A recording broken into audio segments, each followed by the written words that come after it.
So this was my first time to actually be in Bulawayo for a car event, and my friends would tell me that you never be disappointed, and for sure I wasn't disappointed. You know me, I'm a JDM fanatic. I see cool JDM cars, I just go wild, and that's exactly what I found in Bulawayo. You know, there are a lot of cool cars down there. So obviously you've seen the Supra, but there was also a Nissan Silvia S15, and you'd think they're only car guys, but they're also car girls. This Silvia belongs to a lady who is also an amazing driver. There was also Nissan GTR 32, and when I was told this was the fastest, I couldn't believe it. Even up to now, I just can't wrap my head around the fact that you saw that what that dragster was actually doing in Harare the other time.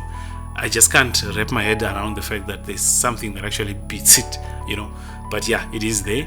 I would personally like to see them go neck to neck on a much flatter surface, because when I experienced this track, I felt like it was bumpy for my liking, honestly, but I did enjoy myself. It was a different experience altogether. So in terms of bikes, this was like the only bike which was there. It wasn't racing anybody per se, but this thing was just disappearing just like that. Within a blink of an eye, it's gone.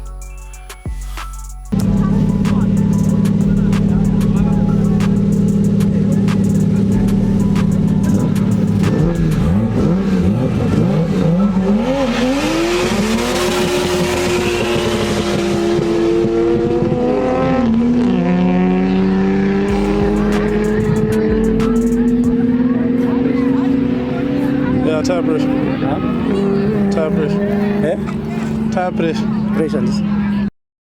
So you can actually hear my guys in the background planning to lower my tire pressure, and this wasn't such a good idea for us, as it turned out.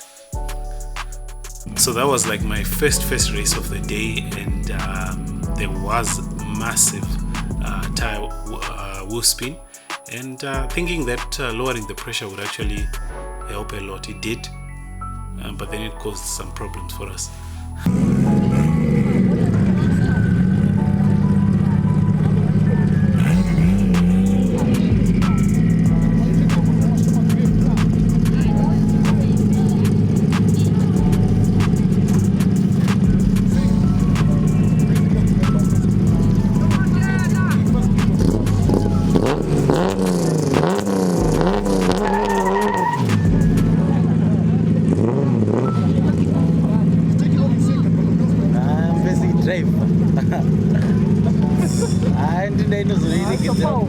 It's got too much, and he wants to go. So, the man, that's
So to be honest, I'd never tested this car with lower pressure, lower tire pressure. I had to lower the tire pressure so that I get more bite to the ground.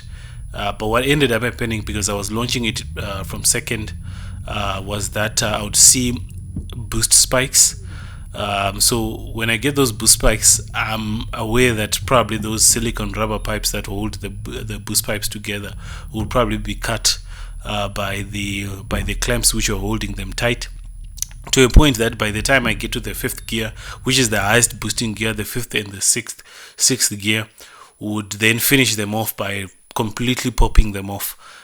This was the situation which was happening. And by the way, this only started when I lowered my tire pressure. It never happened. You know, I drove this car all the way from Harare, 450 kilometers away. I never, and trust me, I was not babying the car from Harare. I was not babying it at all. But I never had a problem of cutting pipes or blowing off pipes until I lowered my tire pressure. Let's go!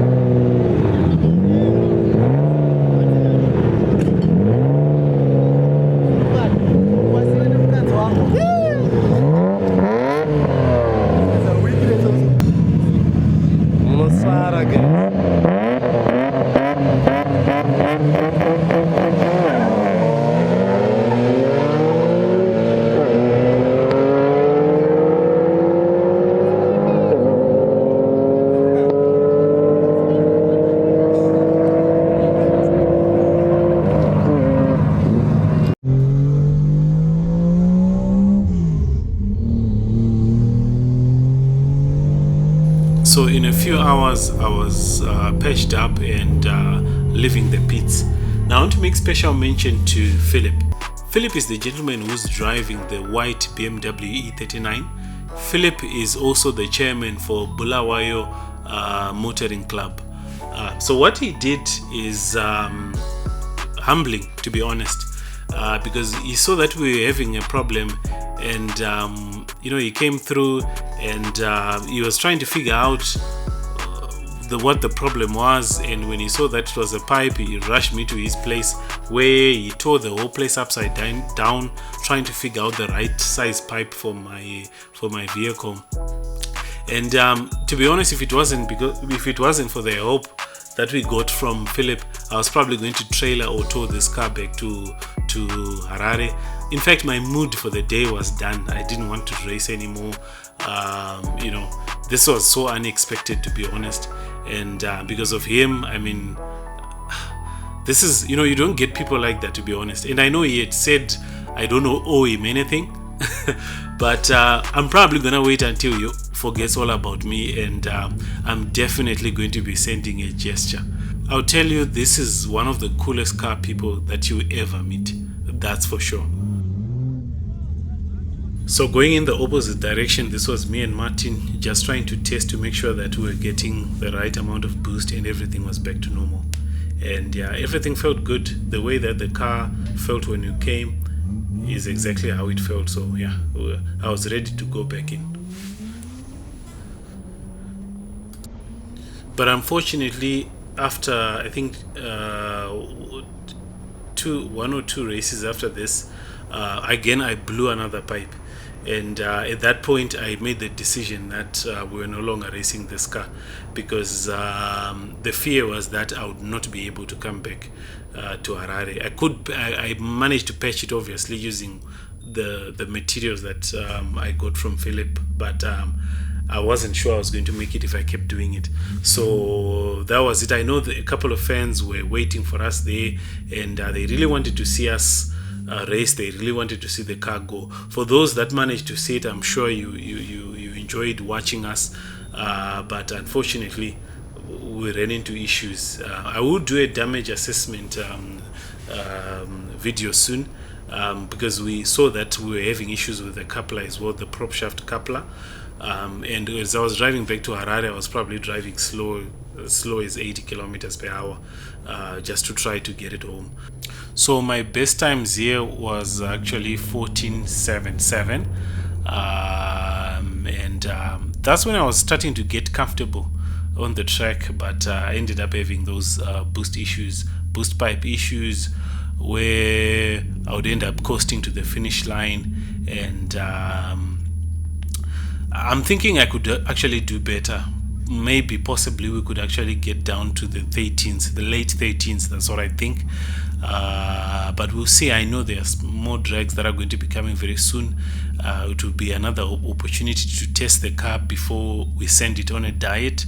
Yeah, then I think it should be interesting.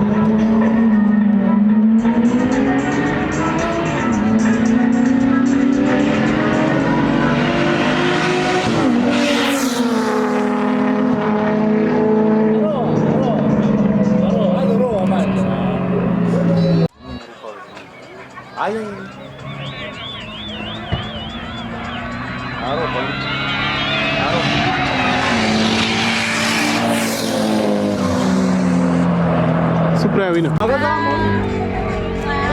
Da pino.